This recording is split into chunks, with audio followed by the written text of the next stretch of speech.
आज के क्लास में हम लोग शुरू करने वाले हैं अपने टॉपिक रेस्पिरेशन को। हालांकि पिछले वाले क्लास में हम लोगों ने रेस्पिरेशन टॉपिक जो हमारा है वो हम लोग शुरू कर चुके थे अपने बोर्ड पे, है ना, जिसमें कि हम लोग एक नॉर्मल पाथवेज जो फॉलो किया जाता है लिविंग ऑर्गेनिज्म में रेस्पिरेशन के दौरान वो हम लोग अपने बोर्ड पे समझ चुके थे, है ना। हालांकि हम लोग केवल उस पर समझे थे पूरी तरीके से। आई होप आप लोगों को वो चीज़ समझ में आ गया होगा। हाँ, समझने का तो हम लोग समझ लिए थे, लेकिन उसका जो नोट्स है, एक प्रॉपर जो नोट्स है, आप तो बोर्ड पे हमने आपको समझाया, आप समझ गए, लेकिन उसका जो एक प्रॉपर नोट्स है उस नोट्स को आप यहाँ पे एक बार देख लीजिए। और ऑनलाइन वाले बच्चे आप लोग इसको या तो वीडियो को पॉज करके अपने कॉपी में नोट कर लीजिए, नहीं तो फिर आप इसका स्क्रीनशॉट लेकर भी अपने कॉपी में नोट कर लीजिएगा बाद में।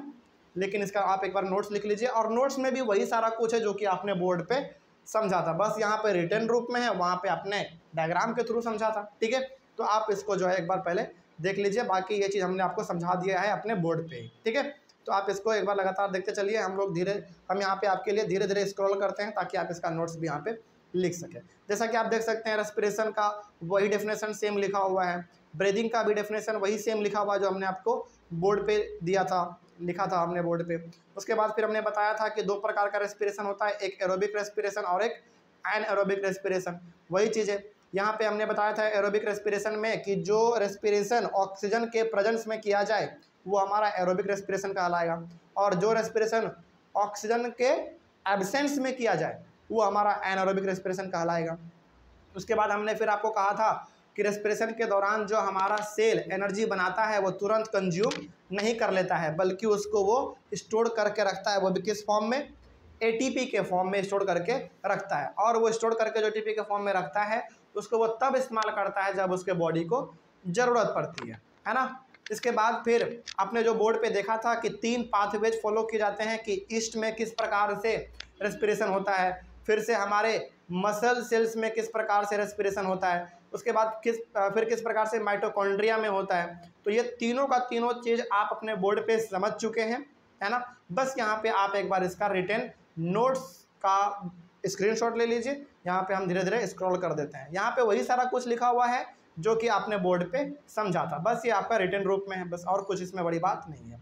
ईस्ट वाला हो गया। उसके बाद फिर आप इसका मसल सेल्स वाला देख लीजिए, मसल सेल्स का भी स्क्रीनशॉट आप ले लीजिए ऑनलाइन वाले बच्चे। सब कुछ वही लिखा हुआ है जो कि आपने बोर्ड पे पढ़ा है ना, वही चीज़ है, बस यहाँ पे रिटन रूप में दिया हुआ है और इसमें कोई बड़ी बात नहीं है। उसके बाद फिर माइटोकॉन्ड्रिया में किस प्रकार से होता है ये भी आप यहाँ पे देख लीजिए, पूरा रिटन रूप में दिया हुआ है। तो यहाँ तक जो है हम लोग अपने बोर्ड पे पढ़ चुके थे, समझ चुके थे। यहाँ तक में तो कोई डाउट नहीं था किसी को? ऑफलाइन वाले बच्चे आप लोगों को नहीं ना? चलिए, ऑनलाइन वाले बच्चे आपको कहीं पर कोई डाउट रहा होगा तो आप एक बार कमेंट कर लीजिएगा। बाकी नोट्स भी हम कोशिश कर रहे हैं कि आपको बार बार प्रोवाइड किया जा सके। जिस प्रकार से हमने आपको न्यूट्रिशन इन ह्यूमन बींग्स में नोट्स दिया था, उसी प्रकार से हमने आपको यहाँ पे रेस्पिरेशन में भी दे दिया है। चलिए, रेस्पिरेशन टॉपिक को और आगे बढ़ाया जाए। चलिए, रेस्पिरेशन टॉपिक को और आगे बढ़ाते हैं और आज हम लोग डिस्कस करते हैं रेस्पिरेशन इन प्लांट्स। 2-3 टॉपिक हमारा इसमें है जो कि हम लोग अपने स्क्रीन पे ही सुन के समझ सकते हैं, इसलिए इसमें बोर्ड पे जाने की ज़रूरत नहीं है ना। इससे टाइम हमारा ज़्यादा बचेगा, प्लस हम लोग सिलेबस को भी ज़्यादा कवर कर पाएंगे। लेकिन हाँ, जहाँ पे लगेगा कि बोर्ड पे जाके इस चीज़ को समझा जाए तो हम लोग बोर्ड पे भी जाके समझेंगे। ठीक है, चलिए, तो हम लोग आज बात करते हैं रेस्पिरेशन इन प्लांट्स। प्लांट्स में रेस्पिरेशन किस प्रकार से होता है। देखिए, लिखा हुआ है like animals plants also need energy. जिस प्रकार से एनिमल को एनर्जी चाहिए दौड़ने के लिए, खाने जिंदा रहने के लिए, पढ़ने के लिए, लिखने के लिए, दौड़ने के लिए, हम लोग भी तो एनिमल में ही आते हैं ना। तो जिस प्रकार से हम लोगों को एनर्जी की ज़रूरत है उसी प्रकार से प्लांट को भी एनर्जी की ज़रूरत है। तो अब ज़रा बताइए कि ह्यूमन बींग्स हो चाहे एनिमल्स हो, उसको एनर्जी कैसे मिलता है भाई? रेस्पिरेशन से मिलता है ना। तो प्लांट को भी एनर्जी की ज़रूरत है, यानी कि प्लांट में भी कहीं ना कहीं रेस्पिरेशन का होना बहुत ही ज़रूरी है। रेस्पिरेशन होगा तो एनर्जी मिलेगा। The plants get this energy by the process of respiration. अब चूंकि भाई ह्यूमन बींग्स हो, एनिमल हो चाहे प्लांट हो, हर किसी को एनर्जी तो चाहिए ही चाहिए, है ना। तो अब प्लांट इस एनर्जी को कैसे पूरा करेगा? रेस्पिरेशन प्रोसेस के द्वारा करेगा। ठीक है, plants also use oxygen for respiration and release carbon dioxide. देखिए, जिस प्रकार से ह्यूमन बींग्स और एनिमल ऑक्सीजन को इस्तेमाल करता है और बदले में वो एनवायरनमेंट में छोड़ता क्या है? कार्बन डाइऑक्साइड छोड़ता है। है ना। तो उसी प्रकार से प्लांट को भी ऑक्सीजन चाहिए और प्लांट भी कार्बन डाइऑक्साइड को रिलीज करता है। बात समझ में आ रही है। तो प्लांट में भी ये सेम चीज चलता है। All the parts of a plant like root, stem and leaves perform respiration individually. अब प्लांट का जो अलग अलग हिस्सा है, जैसे प्लांट में रूट्स होते हैं, स्टीम होते हैं, लीफ होते हैं, ये सारे के सारे अलग अलग तरीके से जो है अपना रेस्पिरेशन को परफॉर्म करते हैं। कैसे करता है अलग अलग तरीके से परफॉर्म, वो भी हम लोग अभी देखेंगे। The respiration in plants occurs at a slow rate. लेकिन प्लांट में जो रेस्पिरेशन की जो रफ्तार है ना, वो थोड़ा सा स्लो है एज कम्पेयर टू एनिमल और ह्यूमन बींग्स। ठीक है। अब आगे हम लोग ये देखते हैं कि रेस्पिरेशन जो है प्लांट के रूट्स में किस प्रकार से होता है। हमने ये तो देख लिया कि प्लांट में रूट्स हो, चाहे स्टीम हो, चाहे लीव्स हो, हर कोई अपना अलग अलग तरीके से रेस्पिरेशन को परफॉर्म करता है। लेकिन हम लोग यहाँ पे अब तीनों के बारे में एक एक करके डीपली डिस्कस करने वाले हैं कि रूट कैसे करेगा, लीफ कैसे करेगा, स्टीम कैसे करेगा। चलिए सबसे पहले बात करते हैं रूट्स के बारे में। Respiration in roots of a plant लिखा हुआ है, the roots of a plant take the oxygen required for respiration from the air present in between the soil particles by the process of diffusion. देखिए roots plant का कहाँ पे present रहता है भाई, मिट्टी में, हमेशा जमीन के नीचे वो धंसा हुआ रहता है। तो रूट्स, प्लांट का रूट्स ऑक्सीजन कहाँ से लेगा बताइए, उसी मिट्टी से लेगा, है ना। तो अब देखिए मिट्टी के बीच में क्या होता है ना, स्पेस होता है। मिट्टी के जो छोटे छोटे कण आप देखते हैं, छोटे छोटे पार्टिकल्स देखते हैं मिट्टी के, उसके बीच में एयर प्रेजेंट रहता है, यानी कि ऑक्सीजन प्रेजेंट रहता है। वहीं से ऑक्सीजन को ये ट्रैप कर लेता है, खींच लेता है, कौन, रूट। ठीक है। किस प्रोसेस के द्वारा, डिफ्यूजन प्रोसेस के द्वारा। डिफ्यूजन प्रोसेस का मतलब यहाँ पे यह है कि रूट के अंदर यदि ऑक्सीजन की मात्रा कम है और रूट के बाहर ऑक्सीजन की मात्रा ज़्यादा है, तो कहाँ से कहाँ जाएगा ऑक्सीजन बताइए, बाहर से अंदर की ओर जाएगा।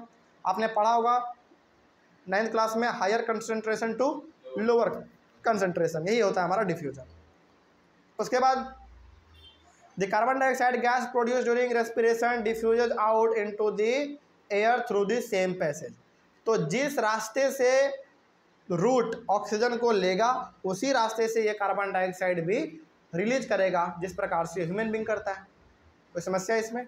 तो रूट से ये ऑक्सीजन लेगा, तो रूट से ही कार्बन डाइऑक्साइड को छोड़ेगा भी, कौन, रूट प्लांट का। ठीक है। अब बात कर लेते हैं respiration in stems of a plant. Plant के स्टीम में यानी कि टहनियों में किस प्रकार से रेस्पिरेशन होता है। देखिए, the stems of a plant take the oxygen required for respiration from the air through stomata present on the stems of the plant. अच्छा, अब आपके मन में सवाल आना चाहिए कि सर आपने बताया था कि स्टोमाटा प्लांट में केवल और केवल लीफ में प्रेजेंट रहता है। हाँ, हमने बताया था, लेकिन थोड़ा बहुत स्टोमाटा जो है ना प्लांट के स्टीम में भी प्रेजेंट रहता है। और स्टोमाटा का मतलब बहुत ही टीनी पोर्स, मतलब कि बहुत ही छोटा छोटा सा छेद। और ये छोटा छोटा सा छेद जो है, जो होल है, वो प्लांट के लीफ में प्रेजेंट तो रहता ही है, प्लस स्टीम में भी प्रेजेंट रहता है। और उसी स्टोमाटा के थ्रू स्टीम अपना जो है ऑक्सीजन एनवायरनमेंट से लेगा और कार्बन डाइऑक्साइड छोड़ेगा। ठीक है, स्टोमाटा के थ्रू। तो यहाँ पे अब आपके मन में कन्फ्यूजन नहीं होना चाहिए कि स्टोमाटा केवल लीफ में होते हैं, नहीं, स्टीम में भी होते हैं। ठीक है। आगे, the carbon dioxide gas produce during respiration diffuses out into the air through the same stomata.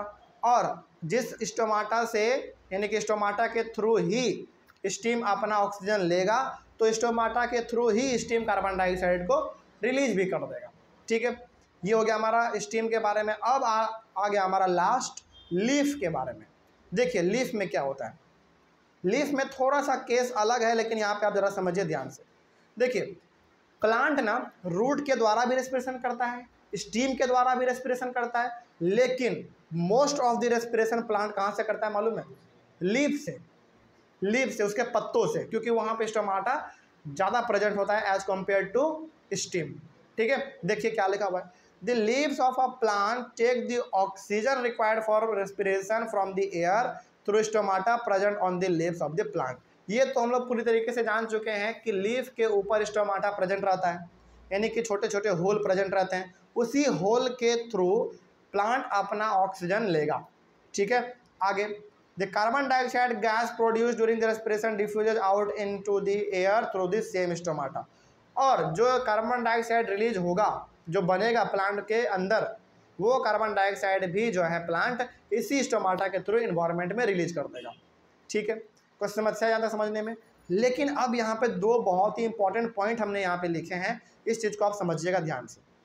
देखिए लिखा हुआ है in leaves during day time, यहाँ पे बात हो रहा है दिन के बारे में, डे टाइम में oxygen diffuses out and carbon dioxide diffuses in. देखिए यहाँ पे ना लीफ के बारे में थोड़ा सा स्पेशल केस है यहीं, इसलिए हमने यहाँ पे दो अलग से पॉइंट लिखा है। लिखा हुआ है in leaves during day time, दिन का बात हो रहा है, oxygen diffuses out and carbon dioxide diffuses in. दिन के समय में प्लांट में ऐसा देखा गया है, दिन के समय में प्लांट में ऐसा देखा गया है कि प्लांट में दिन के समय में ऑक्सीजन प्लांट से बाहर निकलता है।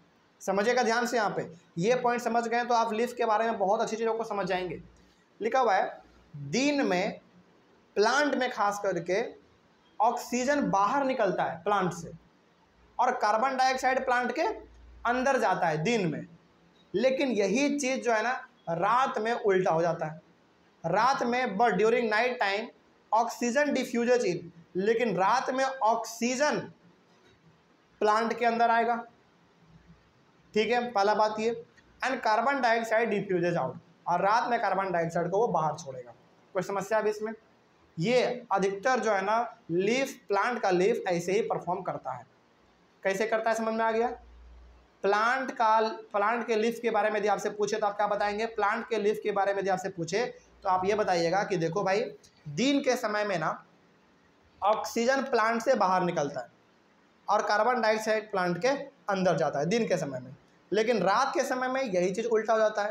रात के समय में ऑक्सीजन प्लांट के अंदर जाएगा और कार्बन डाइऑक्साइड प्लांट के बाहर निकलेगा रात के समय में।